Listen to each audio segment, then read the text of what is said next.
Bismillahirrahmanirrahim. Alhamdulillahirabbil alamin. Wa bihi nasta'inu ala umurid dunya waddin. Wassalatu wassalamu ala asrafil anbiya wal mursalin sayyidina Muhammad wa ala alihi wa sahbihi ajma'in. Qala Allah ta'ala fi kitabihil karim. A'udzu billahi minasyaitonir rajim. Taqwallahi wa husnul khuluq. Wa qala Rasulullah sallallahu alaihi wasallam, innama bu'istu liutammima makarimal akhlaq. Shadaqallahul azim wa shadaqa rasuluhul habibul karim wa nahnu ala dzalika minasyahidin walhamdulillahi rabbil alamin. Amma ba'd. Para pemirsa yang budiman dan anak-anakku yang saya banggakan, pertama-tama marilah kita sejenak bersama-sama memanjatkan puji syukur kehadirat Allah Subhanahu wa taala karena sampai detik ini walaupun dalam kondisi pandemi Covid-19 dan kalian semuanya belajar dari rumah, namun alhamdulillah kita masih mendapatkan aliran rahmat, taufik, hidayah dan inayah dari Allah Subhanahu wa taala sehingga kita sekalian dapat mengikuti acara MPNS SMA Kabupaten Situbondo dalam keadaan sehat walafiat dan dalam keadaan tidak kekurangan nikmat-nikmat dari Allah Subhanahu wa taala. Mari kita berdoa kepada Allah Subhanahu wa taala semoga segala nikmat yang telah tercurah limpahkan kepada kita sekalian ditetapkan oleh Allah Subhanahu wa taala dan ditambah dengan kenikmatan-kenikmatan yang lainnya. Amin ya rabbal alamin. Salatuhu wa salamuhu mudah-mudahan tetap tercurah limpahkan kehadiran beliau Rasulullah sallallahu alaihi wasallam, nabi terakhir yang rahmatan lil alamin. Dengan harapan pula semoga kita sekalian senantiasa dalam aliran syafaatnya. Amin ya rabbal alamin. Pertemuan kali ini dengan pembacaan Ummul Kitab, semoga ilmu yang kalian dapat menjadi ilmu yang barokah, ilmu yang bermanfaat dan kalian semua mempunyai karakter yang baik. Al-Fatihah. A'udzubillahi minasyaitonirrajim. Bismillahirrahmanirrahim. Alhamdulillahirabbil alamin arrahmanirrahim maliki yaumiddin. Iyyaka na'budu wa iyyaka nasta'in ihdinas siratal mustaqim siratal ladzina an'amta 'alaihim ghairil maghdubi 'alaihim waladdallin. Amin. Terima kasih anak-anakku yang saya cintai. Tidak kenal maka tidak akan sayang. Demikianlah pepatah mengatakan. Untuk itu perkenalkan diri saya untuk mengenalkan pada kalian semua. Nama saya Imam Prajoko Slamet, biasa dipanggil dengan sebutan Pak Joko. Saya bertugas di SMA Negeri 1 Panji Situbondo dan setiap harinya diberi tugas untuk mengajar mata pelajaran biologi.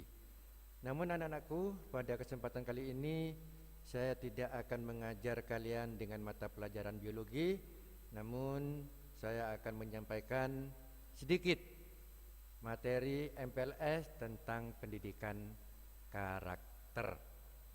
Nah, untuk itu kepada anak-anakku agar kalian semua menyiapkan alat tulisnya terlebih dahulu berupa ballpoint dan buku tulis yang kecil dan tipis saja. Mengapa? Karena pada materi kali ini kalian seyogyanya nanti akan mendapatkan 2 tugas dari materi ini. Namun karena keterbatasan waktu, maka tugasnya cukup 1 saja, yang 2 nanti tidak usah kalian kerjakan. Apa materi tugas untuk kalian? Yaitu membuat resume materi pendidikan karakter yang saya sampaikan sejak awal sampai akhir. Nah, itu saja tugasnya. Yang pertama, kedua tidak usah. Dan yang kedua anak-anakku, sekarang juga kalian tekan tombol like and subscribe pada channel YouTube kali ini.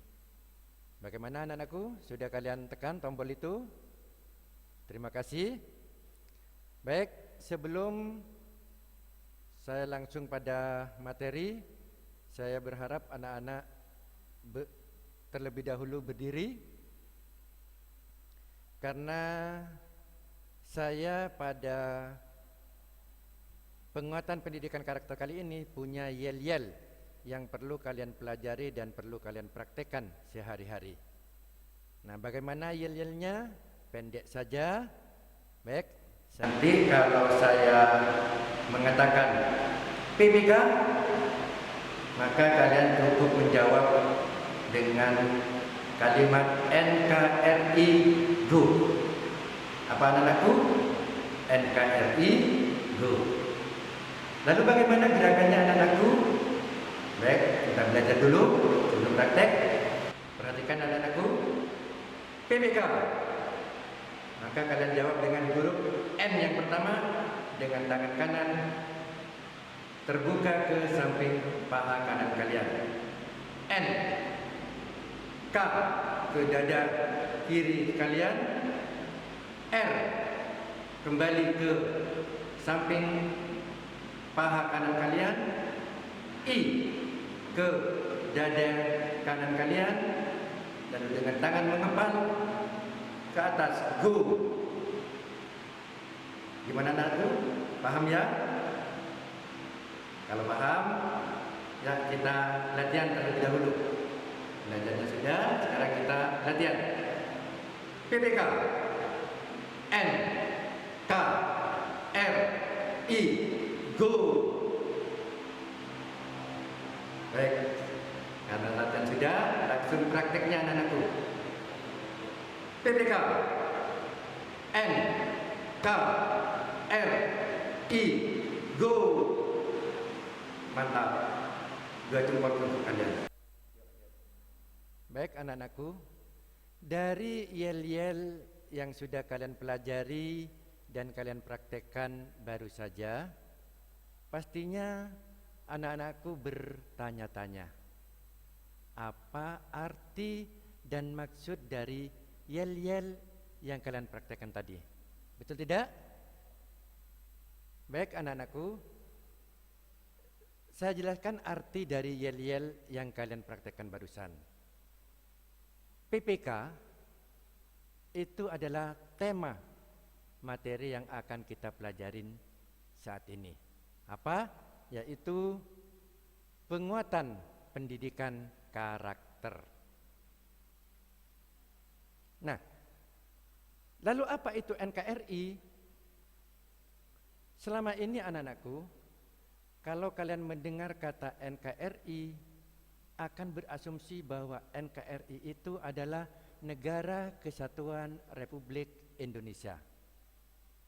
Namun, pada penguatan pendidikan karakter, NKRI itu punya pengertian beda. Apa pengertiannya? Dalam materi penguatan karakter itu ada 5 nilai utama karakter. Apa saja? Yaitu N, K, R, I, dan Go. 5 huruf barusan ini anak-anakku. Yang pertama, N itu nasionalisme. Yang K itu kemandirian. Yang R itu religiusitas. Yang I itu integritas. Dan Go adalah gotong royong.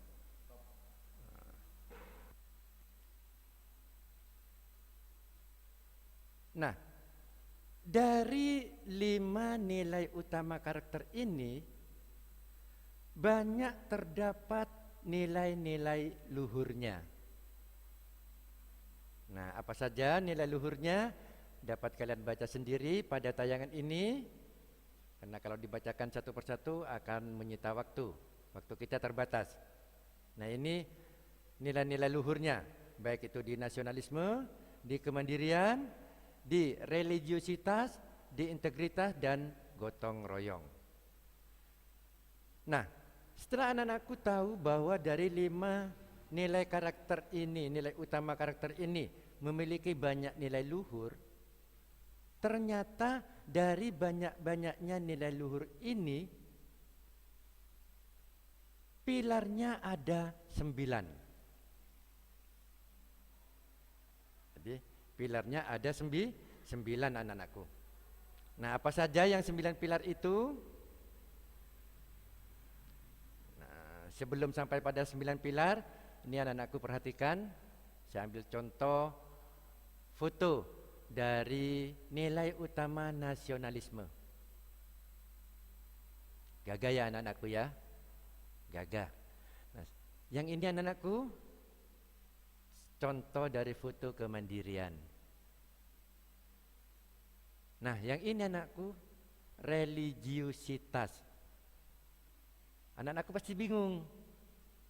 Mengapa nilai keagamaan, sifat religius tidak digambarkan sebagai orang beribadah? Namun, saya beri contoh foto anak atau siswa yang sedang membuang sampah pada tempatnya. Mengapa anak-anakku? Hadis mengatakan an-nadhafatu minal iman. Yang artinya kebersihan itu adalah sebagian daripada iman. Maka anak-anak yang menjaga kebersihannya dengan membuang sampah pada tempatnya itu termasuk sudah memiliki nilai utama karakter religius. Paham anak-anakku? Nah, untuk itu dari sekarang, nah ini gambar nilai utama karakter keempat, integritas. Lalu yang terakhir, ini nilai gotong royong. Ini saya gambarkan anak-anak yang sedang melakukan bakti sosial atau baksos. Dan ini anak-anakku, pilar-pilar yang saya sebutkan tadi, bahwa dari banyak-banyaknya nilai karakter itu terdiri dari 9 pilar karakter. Apa saja?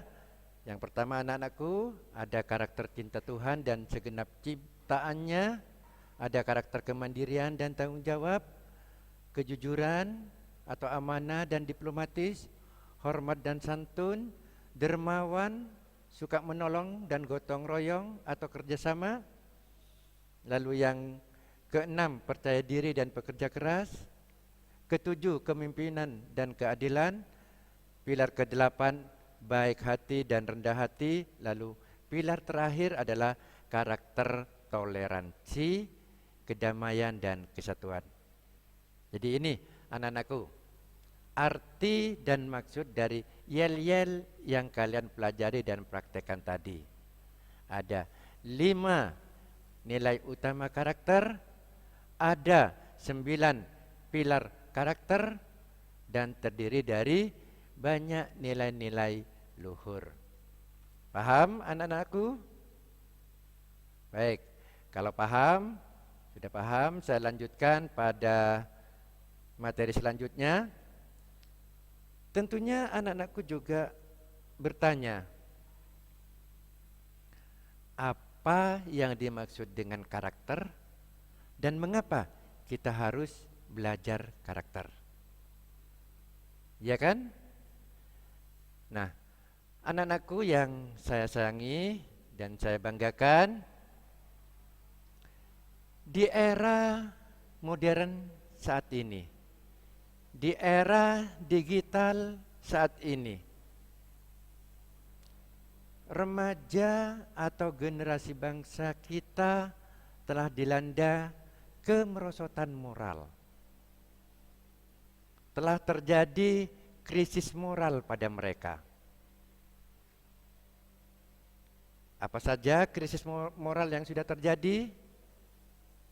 Ini ada meningkatnya pergaulan bebas, ada angka kekerasan anak dan remaja yang tinggi, penyalahgunaan obat-obatan, pencurian oleh remaja, pornografi, kejahatan pada teman, perusakan milik orang lain, kebiasaan menyontek, dan lain-lain dan sebagainya. Nah, Khusus krisis moral yang pertama ini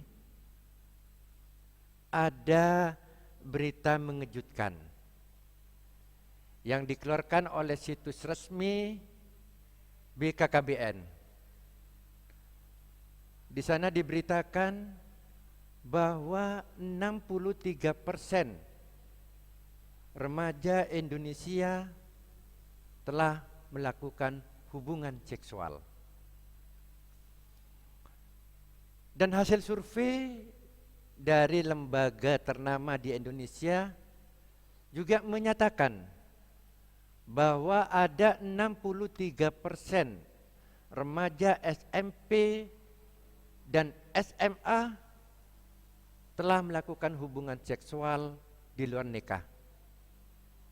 Dan 21% dari mereka sudah pernah melakukan aborsi.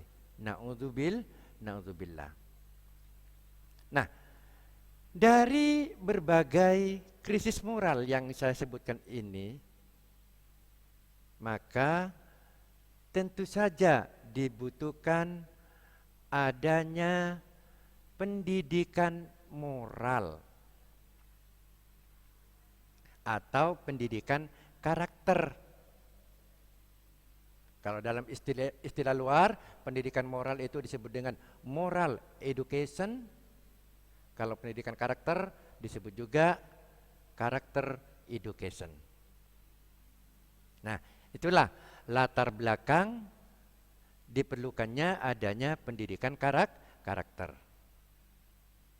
Nah, ini anak-anakku ada foto. Nah, ini bagus dilihat, tetapi tidak patut untuk dicontoh maupun ditiru oleh kalian. Paham ya? Jadi saya berharap tidak ada satupun peserta MPLS yang melakukan seperti gambar ini. Nah, selanjutnya anak-anakku, apa itu pengertian karakter?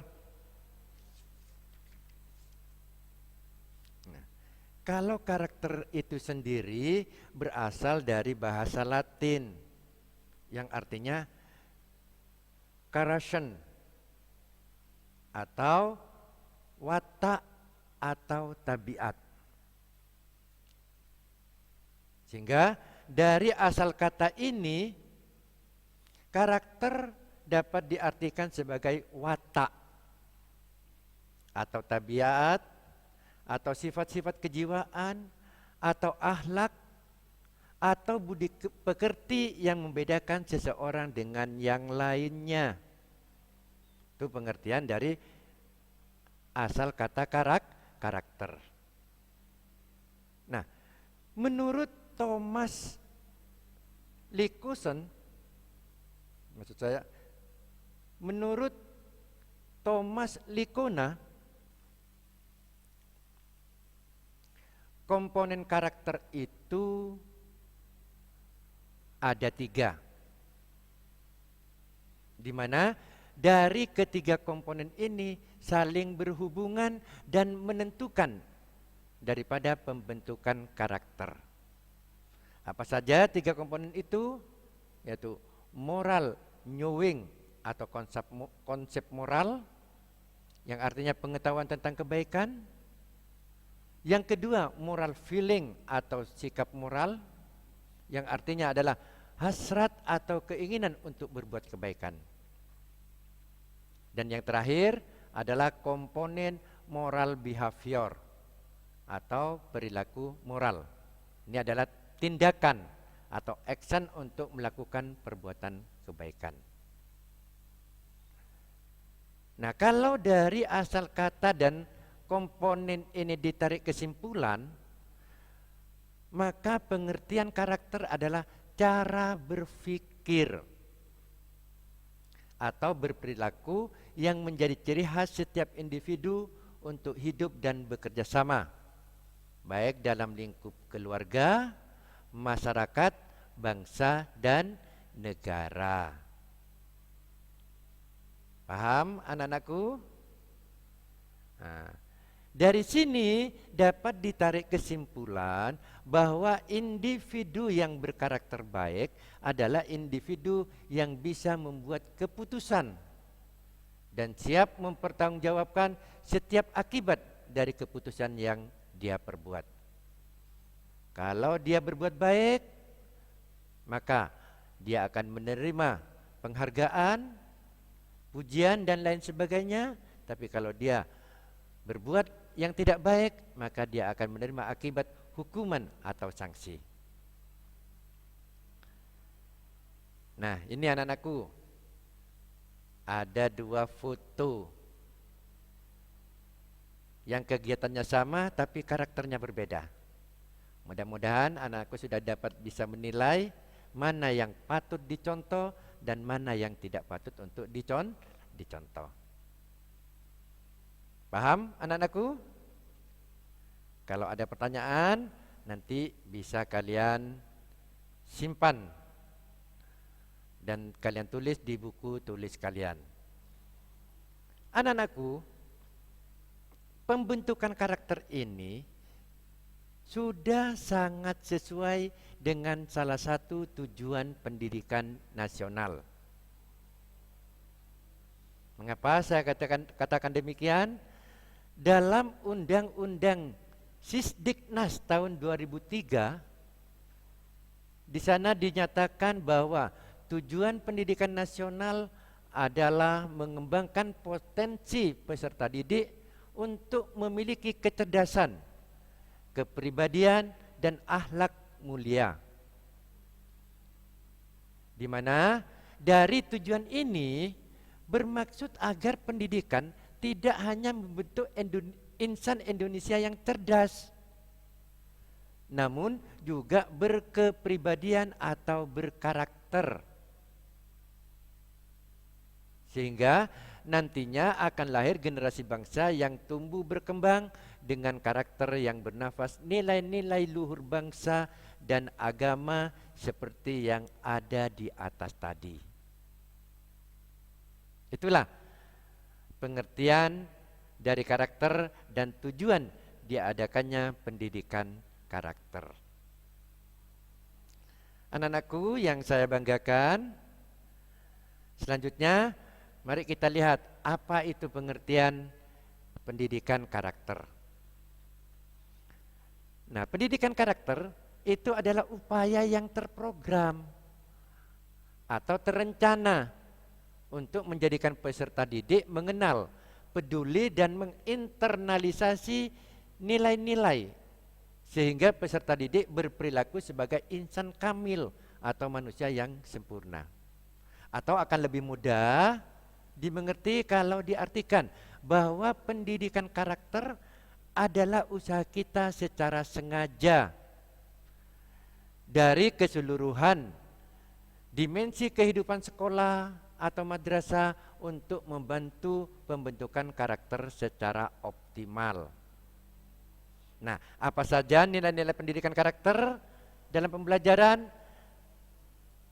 Anak-anakku, ada 18 nilai-nilai pendidikan karakter. Apa saja? Nah, diantaranya dari 18 nilai-nilai pendidikan karakter dapat kalian baca pada tayangan ini. Tidak usah saya sebutkan satu persatu dan tidak usah saya jelaskan satu persatu karena waktunya terbatas. Sudah anak-anakku? Nah, seperti apa contoh dari nilai-nilai pendidikan karakter ini? Nih, saya tunjukkan beberapa gambar. Yang pertama ini sedang melakukan ibadah di musola. Yang kedua ini sedang berdoa, kegiatan apapun dan dimanapun juga. Nah, ini anak-anakku, siswa datang, dia bersalaman kepada guru yang ada di pintu gerbang. Yang naik sepeda turun dari sepedanya dan sepeda dituntun memasuki halaman sekolah. Selanjutnya ini anak-anakku, menjaga kebersihan kelas, menyapu kelas. Gambar selanjutnya, kerja bakti, peduli lingkungan. Dan ini anak-anakku, komitmen dan tanggung jawab. Ini juga Salim walaupun sudah ada di halaman sekolah dan mau memasuki kelas, tetap bersalaman kepada guru. Lalu ini anak-anakku yang mau praktek di ruang lab, sepatunya dibuka dan ditempatkan pada tempat sepatunya. Ini juga anak-anakku yang turun sepeda motornya di pintu gerbang, dia masuk, sepedanya tetap dituntun, tidak dinaiki begitu memasuki sekolah. Dan yang lain tetap bersalaman kepada guru yang ada di pintu gerbang. Nah, ini contoh-contoh dari karakter-karakter, nilai-nilai pendidikan karakter. Sekarang ada pertanyaan anak-anakku. Sejak kapan pendidikan karakter ini mulai diterapkan? Pendidikan karakter mulai diterapkan itu yang baik adalah sejak usia dini. Kenapa? Karena pada usia dini itu disebut juga dengan golden age atau umur emas. Berapa umurnya? Yaitu sekitar umur 4 tahun. Nah, umumnya dan biasanya pada umur emas ini variabilitas kecerdasannya bisa mencapai 50%. Nah, sedangkan periode kedua yaitu usia anak SD pada umur 8 tahun peningkatannya sekitar. Anak-anakku yang saya banggakan, lalu sejak kapan pendidikan karakter yang baik itu mulai diterapkan? Pendidikan karakter yang baik mulai diterapkan yaitu sejak usia dini atau yang disebut dengan golden age atau umur emas. Umur berapa? Yaitu umur 4 tahun. Mengapa? Nah, karena pada usia 4 tahun itu variabilitas kecerdasannya bisa mencapai 50%. Sedangkan tahap kedua yaitu pada usia anak SD sekitar umur 8 tahun peningkatannya ini mencapai 30%. Nah, sedangkan pada tahap ketiga yaitu pada usia remaja atau sekitar terakhir 20 tahun.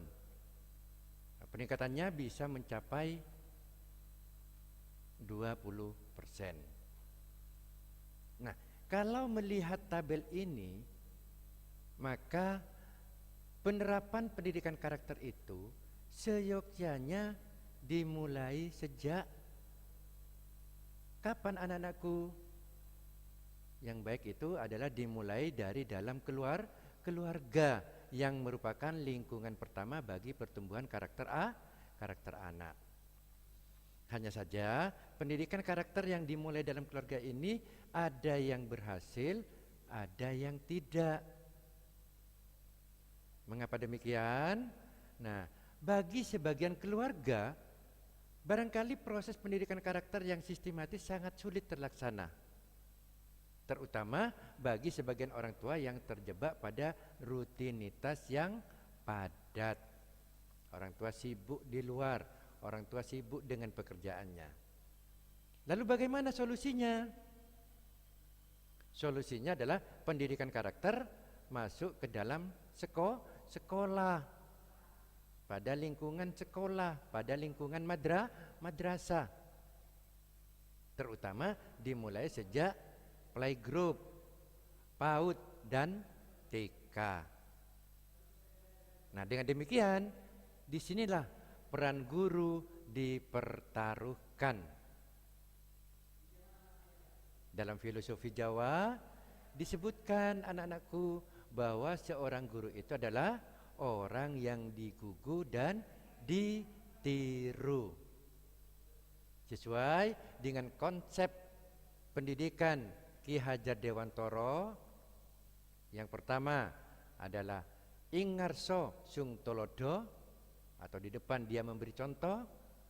ing madya mangun karso, di tengah-tengah mereka dia membangun semangat dan tuturi handayani. Atau di belakang dia memberikan dukungan, memberikan dorongan.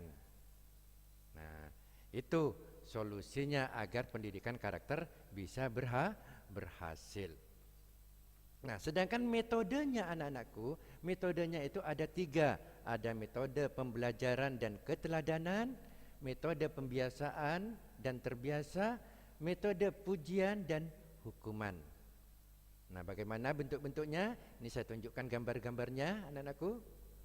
Yang pertama metode pembelajaran dan keteladanan, ini bisa dalam kelas atau bisa melalui sosialisasi kegiatan. Nah, ini contoh foto pembiasaan sehingga anak-anak terbiasa. Lalu yang ini adalah foto dari atau contoh dari proses pujian dan hukuman. Anak yang berprestasi, berkarakter baik, dia akan mendapatkan penghargaan dari sekolah. Sedangkan yang berkarakter tidak baik, dia akan mendapatkan hukuman atau sanksi. Nah, itu anak-anakku metode dari proses pendidikan karakter. Maka dengan demikian, ini saya loncatin, dengan pendidikan karakter yang diterapkan secara sistematis dan berkelanjutan, seorang anak akan menjadi cerdas emosinya. Nah, kecerdasan emosi ini untuk apa? Ini bekal penting dalam mempersiapkan anak menyongsong masa depan. Karena apa? Seseorang akan lebih mudah dan berhasil menghadapi segala macam tantangan kehidupan, termasuk tantangan untuk berhasil secara akademis. Terakhir anak-anakku, karena waktunya sudah mepet, dampak dari pendidikan karakter. Nah, apa kira-kira dampak dari pendidikan karakter anak-anakku? Hasil studi dari Dr. Marvin Berkowitz dari University of Missouri, St. Louis, yang pertama menunjukkan peningkatan motivasi peserta didik dalam meraih prestasi akademik pada sekolah-sekolah yang menerapkan pendidikan karakter. Dampak kedua dari pendidikan karakter adalah menunjukkan penurunan drastis pada perilaku negatif peserta didik yang dapat menghambat keberhasilan akademik. Nah, dari dampak pendidikan karakter ini, kira-kira apa yang diharapkan oleh pemerintah anak-anakku, oleh bangsa dan negara kita anak-anakku? Maka dengan berhasilnya pendidikan karakter, berarti pembangunan generasi emas 2045 dengan bekal keterampilan abad 21 sudah diambang mata untuk keberhasilannya. Kenapa? Generasi emas 2045 itu pertama membutuhkan kualitas karakter yang baik, membutuhkan literasi dasar, dan membutuhkan kompetensi C4. Apa C4? Yaitu kritis, kreativitas, komunikasi, dan kolaborasi. Nah, demikian anak-anakku materi yang dapat saya sampaikan pada kalian semua.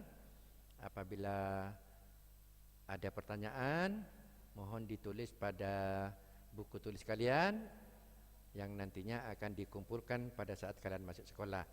Nah, sedangkan untuk tugas rumah ini tidak perlu kalian kerjakan. Nah, tabel ini tidak perlu kalian buat, dan video ini tidak perlu kalian tonton. Cukup kalian mengumpulkan resume dari materi yang saya sampaikan dari awal sampai akhir. Nah, kiranya demikian yang dapat saya sampaikan pada kalian. Terakhir, teriring doa, semoga kalian semua peserta didik SMA dapat melaksanakan pendidikan karakter ini secara optimal, agar nantinya lahir generasi bangsa yang selain cerdas juga berkarakter sesuai dengan nilai-nilai luhur bangsa dan agama. Amin ya rabbal alamin. Kurang lebihnya mohon maaf. Wassalamualaikum warahmatullahi wabarakatuh.